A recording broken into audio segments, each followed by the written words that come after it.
Magandang araw at maligayang pagdating. Ako ang inyong gabay sa mundo ng mga pangitain at karunungan.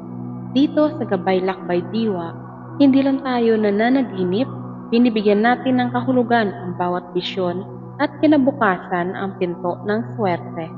Samahan niyo akong tuklasin ang mga lihim ng inyong panaginip at gabay para sa masaganang buhay. Huwag kalimutang makinig at damdamin ang mensahe ng inyong diwa. Kahulugan ng panaginip, tinuyong isda na may uod. Ito ay babala o paalala. Hindi naman laging masama, sinyalis lang na may dapat ayusin o itapon. May nakalimutan o napabayaang usapin. Parang isdang natuyo tapos nabulok. Mga utang, pangako, hindi natapos na gawain, o alalahaning itinabilang at lumala.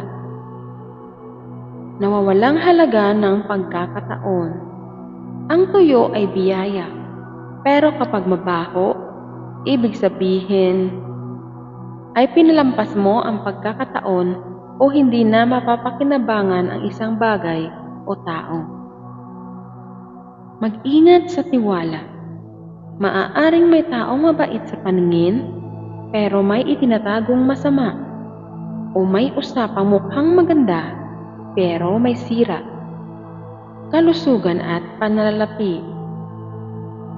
Paalalang huwag ipagwalang bahala ang maliit na sintomas sa katawan, at huwag sayangin ang kita sa bagay na walang kabuluhan.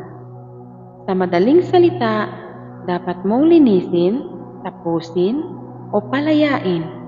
Huwag hayaang lumala pa ang maliit na problema bago mahirap ayusin. Ano ang pwede mong gawin? Balikan ang mga bagay na matagal mo nang ipinagliban. Ayusin agad bago pa maging pabigat. Yan ang ating paglalakbay para sa araw na ito. Sana ay nakatulong ang mga aral at gabay na aking ibinahag. Naway magdala ito ng swerte, proteksyon, positibong enerhiya sa inyong tahanan. Kung nagustuhan nyo ang aking content, huwag kalimutang mag-like, mag-share at mag-subscribe para lagi kayong updated. Muli, ako ang inyong gabay. Hanggang sa muli nating paglalakbay. Ingat po tayong lahat.